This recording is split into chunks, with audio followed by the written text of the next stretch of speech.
अस्सलाम वालेकुम, welcome to Naeem's virtual academy. हमने एशिया पढ़ लिया, अफ्रीका पढ़ लिया, साउथ अमेरिका और नॉर्थ अमेरिका पढ़ लिया। अब हमारा जो टॉपिक है वो है एंटार्क्टिका। हम कॉन्टिनेंट्स को पढ़ रहे हैं, ठीक है। एंटार्क्टिका जो है हमारा फिफ्थ लार्जेस्ट है, फिफ्थ लार्जेस्ट कॉन्टिनेंट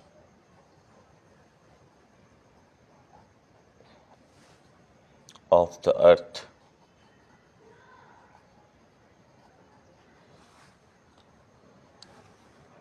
ठीक है जी। इसका जो एरिया है वो तकरीबन 14 मिलियन स्क्वायर किलोमीटर। ये बड़ा है बेटा, किससे बड़ा है? Bigger than Europe, and Europe से भी बड़ा है हमारा एंटार्क्टिका, और ऑस्ट्रेलिया से भी बड़ा है,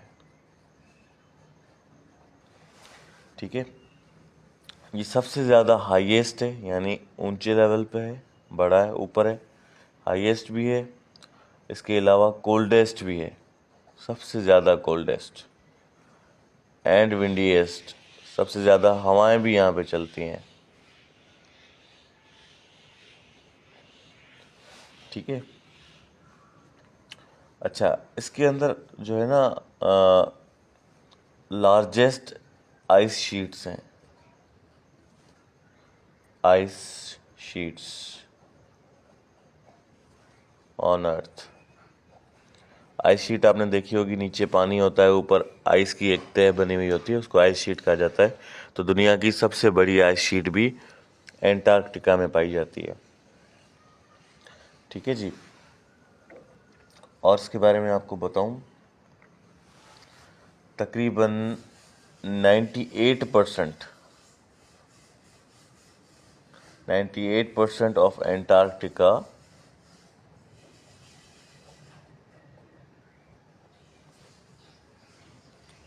is covered with ice। अब आप अंदाज़ा लगाएं, एंटार्क्टिका के 100% में से 98% आइस है, ठीक है। ये अनइनहेबिटेड है, अनइनहेबिटेड।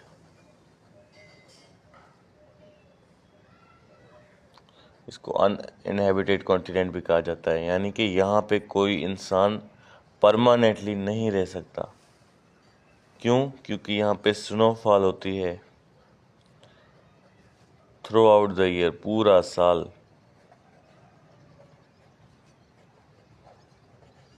बहुत ही ज़्यादा एक्सट्रीम टेम्परेचर होता है यहाँ का, ठीक है। और जो स्नो होती है ना, स्नो वो मीटर्स डीप होती है, काफ़ी ज़्यादा मीटर डीप, ठीक है। No one can live hair.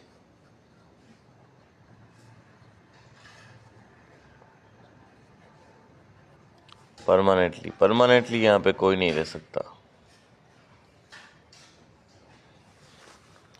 ठीक है। अच्छा, यहाँ पे जो भी आता है ना वो साइंटिफिक रिसर्च के लिए आता है।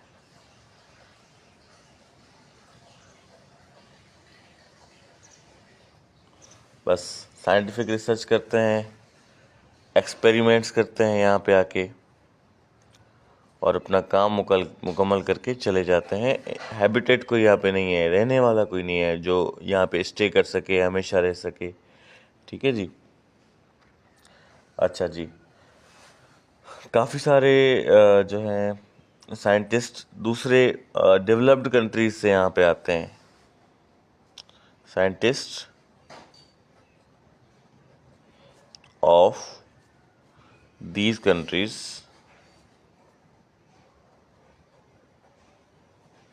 often visit here। अब वो कौन से कंट्रीज़ हैं जहाँ से लोग यहाँ पे आते हैं? वो हैं जो है अमेरिका से लोग आते हैं, ठीक है। ब्रिटेन से लोग आते हैं, फ्रांस से आते हैं, रशिया से आते हैं, ठीक है, ऑस्ट्रेलिया से आते हैं and Australia.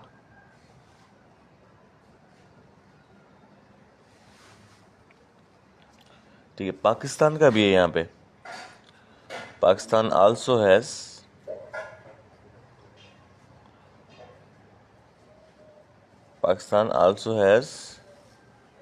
a research center, research station Pakistan ने भी इस रीजन में बनाई है।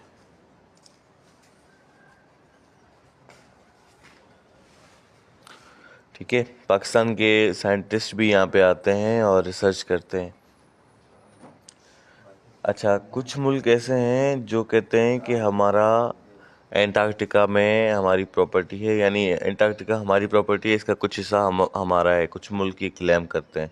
उन मुल्कों में अर्जेंटीना आ जाता है, ऑस्ट्रेलिया आ जाता है, ब्रिटेन आ जाता है, फ्रांस, न्यूजीलैंड, नॉर्वे, ये सारे क्लेम करते हैं कि हमारे टेरिटोरियल राइट्स हैं एंटार्क्टिका में।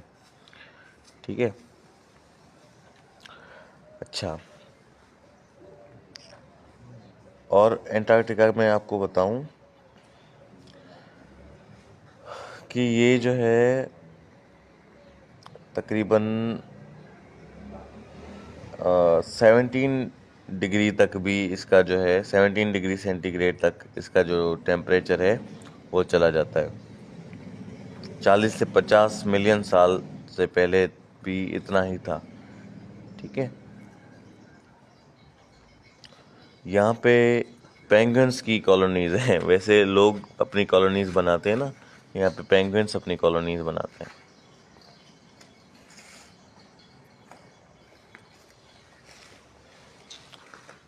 ठीक है जी, it was all about Antarctica. अब आगे बढ़ते हैं हम अपने 6th लार्जेस्ट कॉन्टिनेंट की तरफ।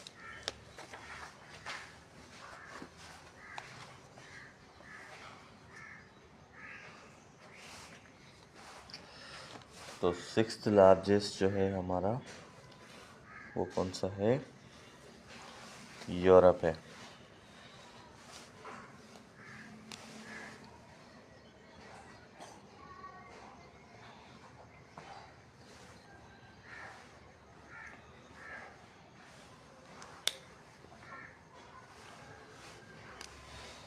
इसके बारे में बताते हैं कि ये सेकंड स्मॉलेस्ट कॉन्टिनेंट है। Europe is the second smallest यानी सारे कॉन्टिनेंट्स में से 6th पोजीशन पे है। ठीक है, इसको आप 6th लार्जेस्ट भी कह सकते हैं, लेकिन लार्जर है नहीं ना, इसलिए मैं नहीं कह रहा था। चलो लिख लेते हैं 6th लार्जेस्ट कॉन्टिनेंट।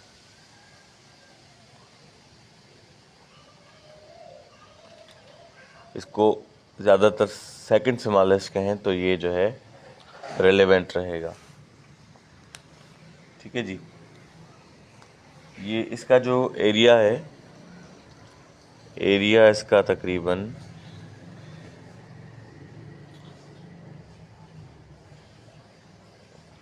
10 मिलियन तक है। 10 मिलियन स्क्वायर किलोमीटर। ठीक है जी, एक और इसकी मज़े की बात कि इसकी जो पॉपुलेशन है वो है 3rd लार्जेस्ट। एरिया में तो ये सेकंड स्मॉलेस्ट है, लेकिन पॉपुलेशन वाइज ये 3rd लार्जेस्ट पॉपुलेशन रखता है।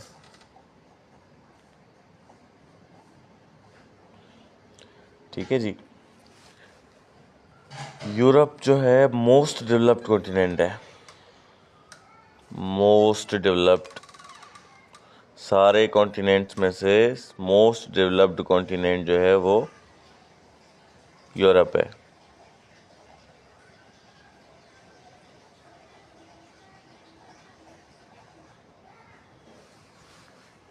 ठीक है जी, इसके जो ईस्ट में ईस्ट में इसके एशिया है, इसके वेस्ट में अटलांटिक ओशन है,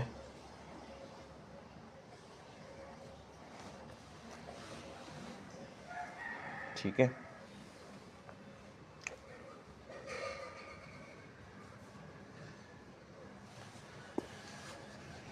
जी, इसके नॉर्थ में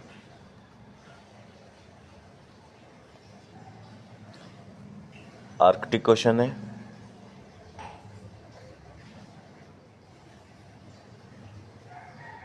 ओके, और इसके साउथ में मेडिटेरेनियन सी है।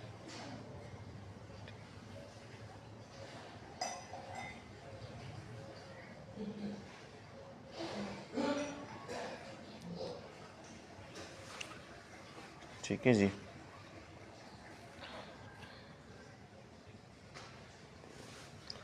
अच्छा, और इसके बारे में बताया जाता है कि इसका जो कल्चर शुरू से रहा है ना, वो बहुत ही बेहतरीन कल्चर रहा है इसका। इसकी इकोनॉमी भी जो है बहुत ज़्यादा बेहतरीन रही है, इकोनॉमिक वे पे भी ये बहुत ज़्यादा बेहतरीन रहा है, और इसकी साइंटिफिक अचीवमेंट्स भी बहुत ज़्यादा रही हैं।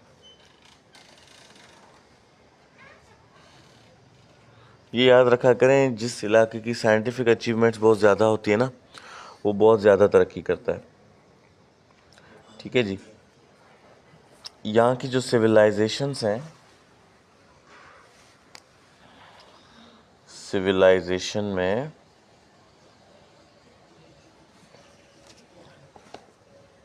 आ जाता है, एंशियंट ग्रीक्स भी यहाँ के थे,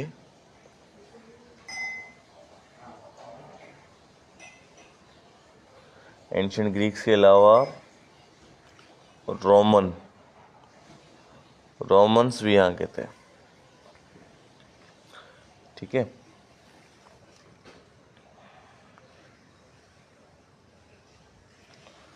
अच्छा, यहाँ पे एक और आपको बात बताऊं, words smallest city, words smallest city, जिसको आप कहते हो वेटिकन सिटी, वो भी आपको यूरोप में मिलेगा,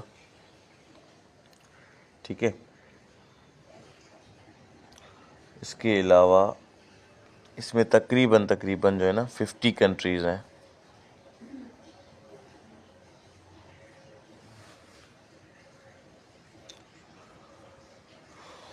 ओके जी।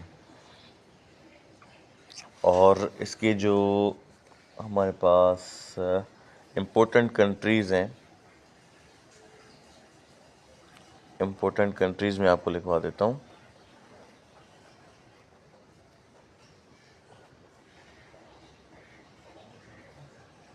इम्पोर्टेंट कंट्रीज़ में इसके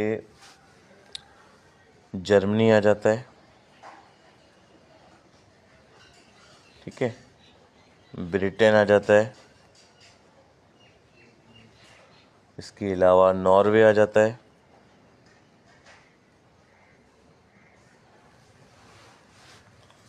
तो ये जी, नॉर्वे के अलावा इसमें स्वीडन आ जाता है, पोलैंड आ जाता है, पोलैंड के अलावा स्पेन है, यहाँ जी, स्पेन भी है इसके अंदर, और फ्रांस है, डेनमार्क भी इसके अंदर आता है, और सबसे अच्छी बात, स्विट्ज़रलैंड भी इसके अंदर आ जाता है। Most beautiful country on earth, इसको पैराडाइज ऑन अर्थ भी कहा जाता है स्विट्ज़रलैंड को, ठीक है। दुनिया के अंदर जन्नत है स्विट्ज़रलैंड। हॉलैंड भी है इसके अंदर, वेपन्स के हिसाब से हॉलैंड बहुत ज़्यादा फेमस है। इटली, यानी आप देखें ना, ये जर्मनी, ब्रिटेन, नॉर्वे, ये सारे यूरोप में आते हैं, मोस्ट डेवलप्ड कंट्रीज़ हैं। लोग यहाँ पे घूमने के लिए, जाने के लिए तरसते हैं। Spain famous for football. Greece जो है हिस्ट्री में बहुत ज़्यादा फेमस है। रशिया तो आपको पता है सबसे बड़ा कंट्री है। यूक्रेन भी इसके अंदर रहता है, एंड यूक्रेन, ठीक है।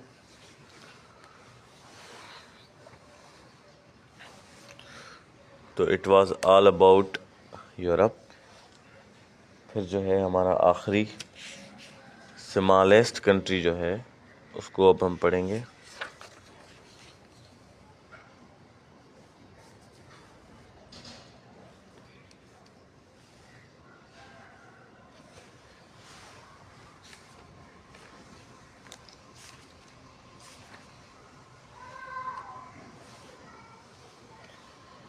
अब हमारा बचता है जाके ऑस्ट्रेलिया।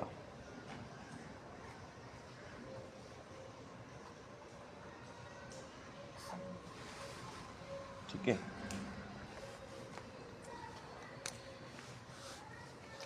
इसके बारे में कहते हैं कि ये आइलैंड कॉन्टिनेंट है। इसका दूसरा नाम जो है ना वो है आइलैंड कॉन्टिनेंट। ये स्मॉलेस्ट कॉन्टिनेंट भी है।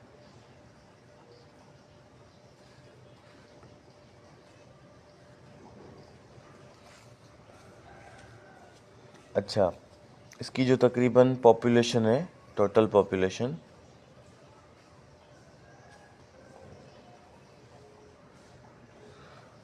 पॉपुलेशन इसकी है तकरीबन 18.7 मिलियन। सही है जी। ये ईस्ट के, एशिया के जो है साउथ ईस्ट में है। साउथ ईस्ट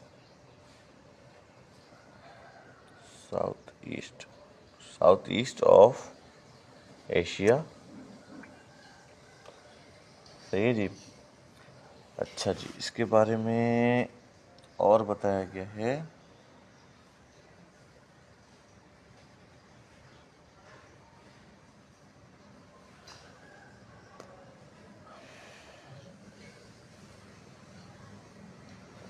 इसके जो फर्स्ट पीपल थे ना, जो शुरू में यहाँ पे रह के गए हैं, first people who lived in Australia, उनको एक पर्टिकुलर नाम दिया गया है।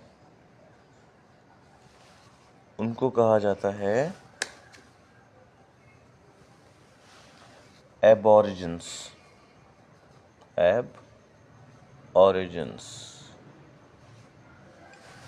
ठीक है। ये तकरीबन 40,000 ईयर्स पहले यहाँ पे आके शिफ्ट हुए थे।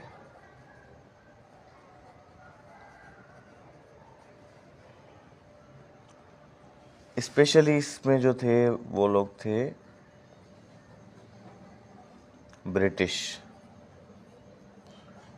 लोग स्पेशली यहाँ पे आके सेटल हुए थे।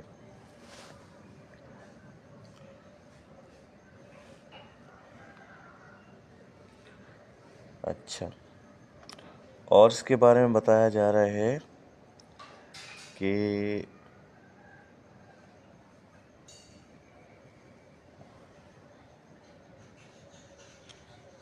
इसके अंदर 2 बड़े कंट्रीज आ जाते हैं। comprises 2 big countries,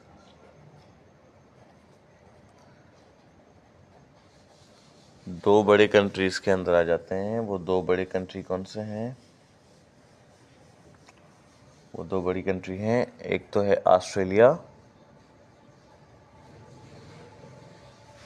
दूसरा आ जाता है इसके अंदर न्यूजीलैंड।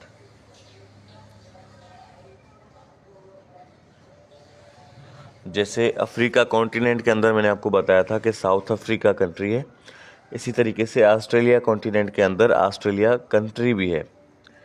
ठीक है जी। इसका जो कैपिटल है ऑस्ट्रेलिया का जो कैपिटल सिटी है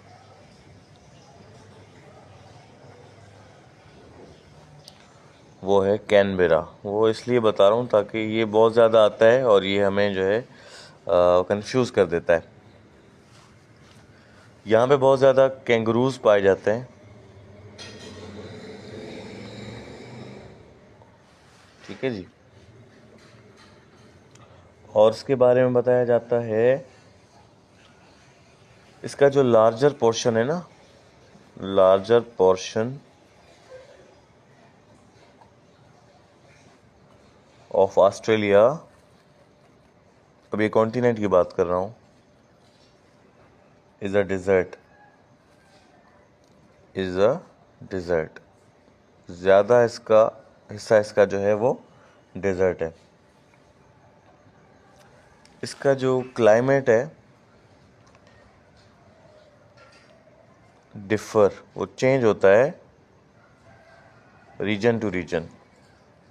एक रीजन में दूसरा होगा तो दूसरे रीजन में तीसरा होगा, बिल्कुल जो है डिफर करता है। ठीक है। और इसके बारे में बताया जाता है कि यहाँ पे ज़्यादा कैटल को रखा जाता है, भेड़ बकरियाँ बहुत ज़्यादा यहाँ पे पाई जाती हैं। इसकी फेमस सिटीज़ मैं आपको बता देता हूँ।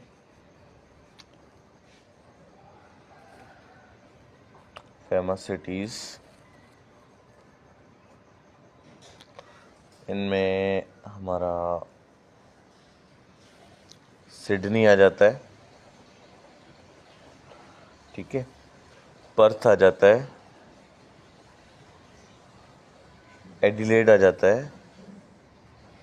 इनकी आप पिक्चर्स लाजमी सर्च करके देखिएगा, बहुत ही ज़्यादा खूबसूरत हैं। ऑस्ट्रेलिया की सिटीज़ जो है ना बहुत ज़्यादा ब्यूटीफुल हैं। मेलबोर्न,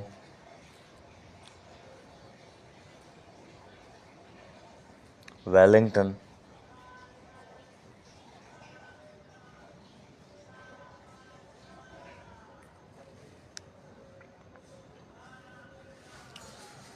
ठीक है जी। और इसके बारे में बताया जाता है कि ये पैसिफिक और इंडियन ओशन के बीच में है, lying between Pacific and Indian ocean. इन दोनों ओशंस के बीच में है ये। ठीक है जी। और इसके बारे में आपको बताऊं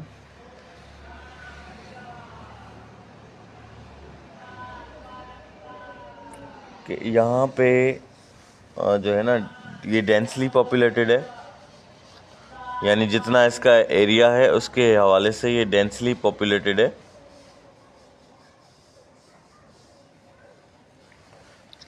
यहाँ के जो लोग हैं ना, they have all facilities,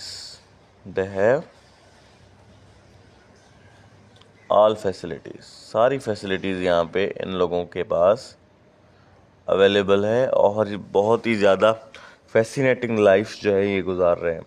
comfortable life है इनकी बहुत ज़्यादा।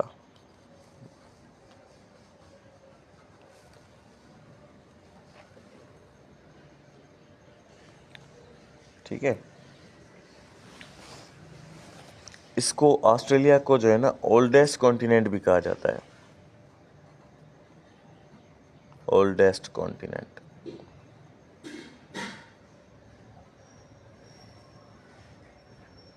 एक और नाम भी है इसका, लास्ट ऑफ लैंड्स। कोई आपसे पूछे कि लास्ट ऑफ लैंड्स कौन से कॉन्टिनेंट को कहा जाता है तो वो भी ऑस्ट्रेलिया को ही कहा जाता है। ठीक है। It is all about Australia. तो आज हमने 3 कॉन्टिनेंट्स पढ़े, यूरोप के बारे में पढ़ा, एंटार्क्टिका के बारे में पढ़ा और ऑस्ट्रेलिया के बारे में पढ़ा। उम्मीद है कि आपने बहुत ज़्यादा नॉलेज हासिल की होगी। Stay tuned.